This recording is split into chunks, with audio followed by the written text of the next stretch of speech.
Hello all, ఎలా ఉన్నారు? Hope you all good. Welcome to the cinema ప్రపంచం. ఈ రోజు మనం మాట్లాడుకోబోయే మూవీ కన్నప్ప. ఫస్ట్ మూవీ ఎలా ఉంది, పాజిటివ్స్ ఏంటి, నెగిటివ్స్ ఏంటి అన్నది మనం ఈ వీడియోలో చూద్దాం. ఫస్ట్ ఆఫ్ ఆల్ స్టోరీ దగ్గరకు వస్తే, ఈ స్టోరీ మన ఫాదర్ జనరేషన్ వాళ్ళకి తెలుసు, బట్ మన జనరేషన్ లో చాలా మందికి ఈ స్టోరీ తెలియదండి. It's a great story of the greatest devotee of lord Shiva who lived in Srikalahasti. Movie opening బాగుంటుందండి. శ్రీకాళహస్తి సాంగ్ తో ఓపెన్ అవుతుంది. ఆ శ్రీకాళహస్తికి ఆ నేమ్ ఎందుకు వచ్చింది అని చెప్పి చాలా డీటెయిల్ గా ఒక సాంగ్ లో ఎక్స్ప్లెయిన్ చేశారు. అండ్ అక్కడ ట్రైబ్స్ గురించి సెట్ చేశారు. Discuss about the positives and negatives. Positive side కి వస్తే second half is the major plus to the movie. ఎందుకంటే ఫస్ట్ హాఫ్ మనకు కొంచెం స్టోరీ నడవదండి. సెకండ్ హాఫ్ లో మనకి స్టోరీ ఉంటుంది అండ్ చాలా బాగుంటుంది climax. The way they develop characters, Mohan Babu గారి క్యారెక్టర్ కానివ్వండి, ప్రభాస్ గారి క్యారెక్టర్ కానివ్వండి, చాలా బాగుంటాయి. క్యారెక్టర్స్ చాలా నీట్ గా రాసుకున్నారు. బట్ కొన్ని మెయిన్ క్యారెక్టర్స్ అంత నీట్ గా ఉన్నాయి. The visuals are good man. DOP department ఎక్స్ట్రాంగ్ గా వర్క్ చేశారు. చాలా బాగున్నాయి విజువల్స్. రియల్ లొకేషన్స్ షూట్ చేశారు, అందుకే అంత బాగున్నాయి. అండ్ యాక్టింగ్ కూడా చాలా బాగుందండి. Climax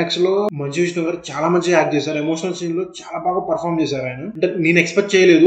last but not least Prabhas screen మీద ఉన్నంతసేపు తన ప్రెజెన్స్ మనం ఎక్స్పీరియన్స్ చేస్తాం. అండ్ ఆయన ఉన్నంతసేపు ఒక పెద్ద సినిమా చూస్తున్న ఫీలింగ్ వస్తుంది మనకి. అండ్ మోహన్ బాబు గారు బ్యాక్ సైడ్ తో క్లోజ్ షాట్ వేస్తారు.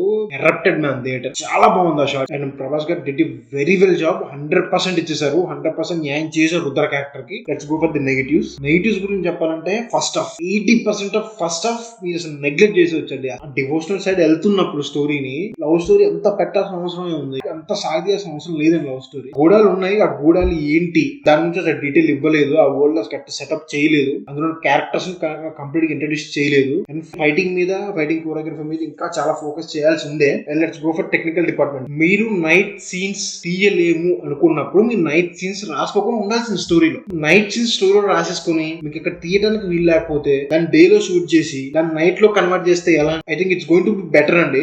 కొంచెం కలగిరిని ఇంకా చాలా డెవలప్ చేయాల్సిన స్కోప్ ఉంది, బట్ చేయలేదు. Half baked. And VFX it's good. వాళ్ళకున్న బడ్జెట్ కి వాళ్ళకున్న టైం కి ఫుల్ ఆఫ్ చేయగలిగారు, బట్ ఇంకొంచెం చేయాల్సింది, ఇంకొంచెం పెట్టాల్సింది, ఎఫెక్ట్ పెట్టాల్సింది. అండ్ ఎడిటింగ్ అండ్ లవ్ స్టోరీని ట్రిమ్ చేస్తే మినిమం 20 minutes టైం సేవ్ అవుతుంది. సౌండ్ మిక్సింగ్ కొన్ని చోట్ల కరెక్ట్ గా ఉండదు. అండ్ కూడా కొంచెం ఫోకస్ చేయాల్సింది. ఓవరాల్ చెప్పాలంటే మీరు ఫస్ట్ హాఫ్ నెగ్లెక్ట్ చేయగలిగితే it's a good film. Thanks for watching. Please do subscribe, like and share and click the bell icon for the more updates. And ఇలాంటి మూవీ కంటెంట్ మన దగ్గర నుంచి రెగ్యులర్ గా వస్తుందండి. Please do subscribe.